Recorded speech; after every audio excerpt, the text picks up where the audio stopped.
Personally speaking, this is a challenge in the sense that as a scientist, as a white scientist coming from Europe, I've been unfortunately not educated and prepared to kind of engage in such type of conversation. So it's something that it was a long course of kind of personal decolonization in 10, 15 years of work and practice, where you realize by reading and also understanding your own mistakes and responsibility in the kind of conversation you have, how to open up to different ways of understanding the world without judgment. So without thinking that your way of understanding the world outside is more closer to truth than other ways of understanding the world. Because to give a brief example, just talking about the fact that in the Amazon, other beings are people, and so you have to negotiate any action with these other beings.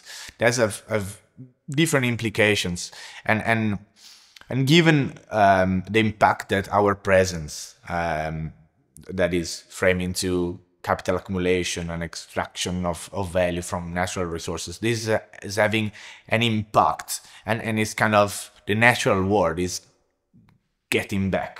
It's kind of now is getting revenge somehow. That's how some of the indigenous people would frame like what's happening now within their ontology, and in a certain sense, this is right. They're very right in their understanding, in their ontology, and this is closer probably to reality than how we understood the reality, the world, and applied knowledge to it.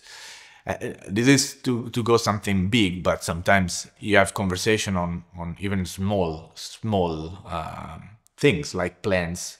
As a biologist, you are talking about animals, you're talking about plants, you're talking about ecosystem, and by having conservation with a shaman, like a master of plants of the Matsigenga community in Peruvian Amazon, while walking in the forest, he was pointing to me at plants, and some of the plants have property that work only when integrated with other plants. And when I was asking, how do you learn this? Where this information came from? The answer is always through dreams or through the mother plant, the spirit of the mother plant itself, that is somehow giving information. It's the forest itself that is singing, that is sharing information through dreams, through songs, or to the use of medicinal plants. So this is for us is a mystery. We cannot in the frame of Western science understand this, and the risk is that we apply judgment in this kind of epistemology and way to understand the natural world, because that's not how we would do it.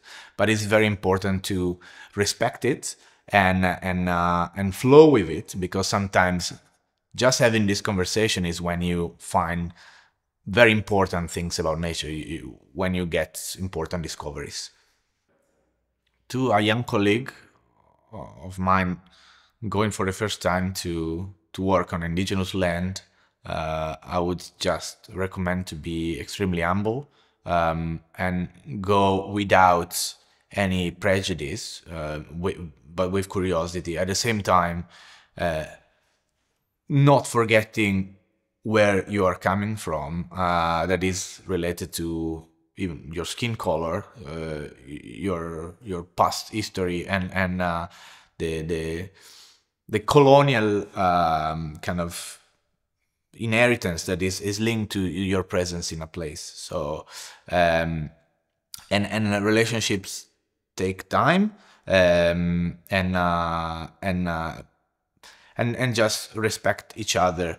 and be open to different ways of understanding the world that might sound very different from the classic understanding of the world that you learn at school, at university, and that kind of frame your way of thinking and understanding the reality of what you have around you. So that would be the first thing. And then always ask permission, talk to people, and try to go with somebody that might help you to understand the language. I think is very important.